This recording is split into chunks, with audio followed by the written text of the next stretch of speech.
Hello there, stranger. I can only imagine how and why you clicked on this video, but nonetheless you're here and I will teach you what I know. But first, an explanation. If you just want to know how to build a farm, you don't want to know too much about the details about how mob spawning works, how the bats spawn, then just watch the first couple of minutes and I'm going to show you what you need to build. And then if you want to stick around and hang out, I'm going to tell you all the little secrets and how to make it a little more efficient. We're even going to be making some modifications to the original design so that you can store bats in the nether and in one wide block spaces. So right here are the blocks that you need to build this farm. You're going to need 2 sticky pistons, 2 observers, 8 slime blocks, 2 trapdoors, building blocks of your choosing. I'm going to be using glass because we want to see inside, and you're going to need 6.5 stacks of furnaces. Now I just picked furnaces because this is what I used in my survival Let's Play world. And it was just easier to get, but you can use things like blazed terracotta. You can use like dispensers if you want to, and if you're really rich and you were playing in survival, you can use obsidian. Now, translating all of those furnaces into cobblestone, this is how much cobblestone you need to gather. This is 50 stacks of cobblestone right there. Alright, so before I introduce you guys to that monstrosity back there with all the furnaces, I'm going to introduce a concept to you that's crucial for this farm to work.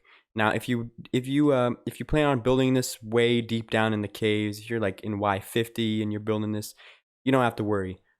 But I'm trying to show the threshold at which the bats can spawn. So right here we have the transitionary stage where bats can start to spawn. And if you see where the green is, it lines up with the furnaces. So at this level, you can see inside there's bats in there. So the reason why I have it set up like this is because bats can technically spawn here, but they do need 2 blocks of space vertically. So you need 1 and 2. So that's why I have the red carpet up here. So bats cannot in fact spawn at Y62 because Y63, they can't spawn at Y63. They have to spawn below Y63 and they still need 2 blocks of space, if that makes sense. And another crucial piece is the light level that bats spawn at, which is light levels of 3 and lower, so you're gonna have to have a really dark area.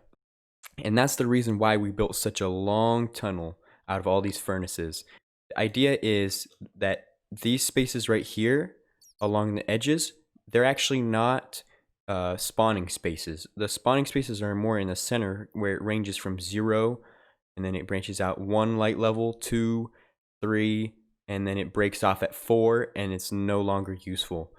But we do need this extra padding of furnaces because that's where the flying machine is going to go through. So the flying machine is going to come all the way through here and we're going to have a collection chamber. I have a shorter version up here that was quicker to build. I can demonstrate right here just the function. You just have to extend the scale on it. So we have our trapdoor.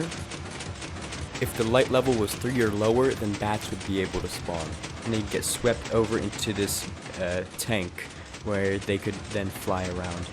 This design is actually the shortest possible length, which is 23 blocks, and it only provides 1 spawning space.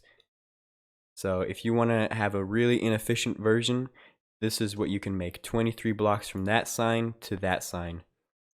Now let's get into building this. I'm going to clear out some of this space because we're going to build a flying machine.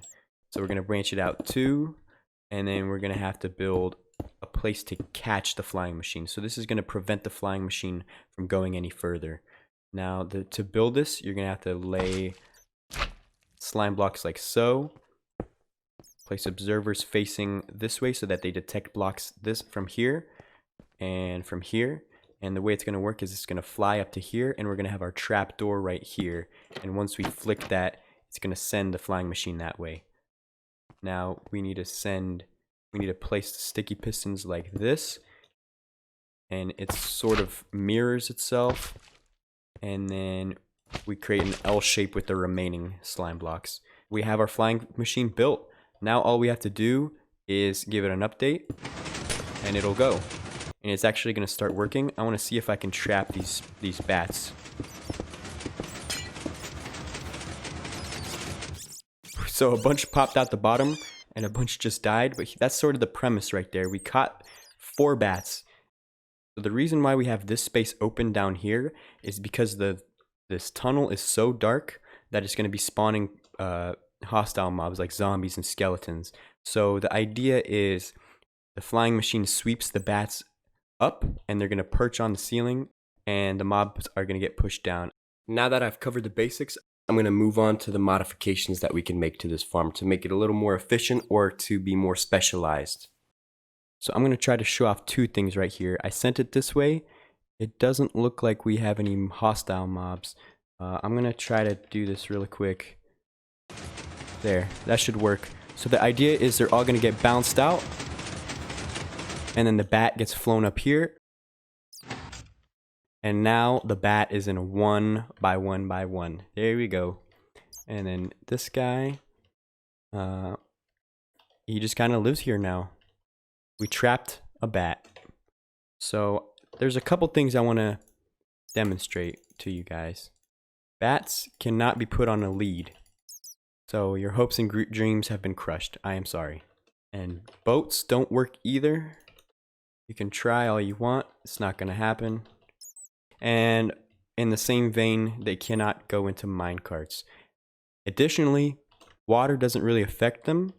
I haven't really had a chance to demonstrate this. I might try like right here. I guess it does push them. But you see they just kind of fight back against it. So it doesn't really affect them. They're just flying however they want. So I wouldn't recommend using water either. So for our final modification, we have the Nether Storage system, where we can store bats in the Nether. We created a little Nether portal, the smallest possible, and good thing obsidian acts just as the furnaces do, and we can hear it coming. We're going to close that up. We're going to see all the mobs get pushed out. The bats are up here, and now bats can fly freely, but we're going to give them less space to do so. So now they're all in the Nether. I created a portal for ourselves to get there, and they're all going to be trapped because they can't teleport back now, because as you can see right here, we have them trapped. So this is another way to store the bats. You can name them before you send them to the Nether, and then they're not going to despawn, and you can just kind of save your bats. Like, I don't know what kind of use you would have for it, but so hopefully we've made it to the stage where we're familiar enough where I can ask you to subscribe and like the video and share it however you want. But if not, feel free to dislike. By all means, do that. Tell me what I did wrong, how I can improve. I really love the constructive criticism. I want to make better videos and I want to be more helpful. So please let me know how I can help. And now I leave you with one last bat fact. So starting today, October 20th, 2020, bats are going to spawn more frequently in your world, and that's going to end November 3rd. And the reason for that is because during that time frame, bats only need a light level of 6 to spawn. So 6 and lower they can spawn, which means you need to make use of this farm, get a bunch of name tags ready in your survival world, and build this farm. And when you do that, share the creation with me. I want to see how you changed it, what else you like, how you made it more efficient, how you made it better, because I haven't really seen any bat farms, and I want to see what people can do. Thank you guys so much for watching. I've wanted to do this since the start.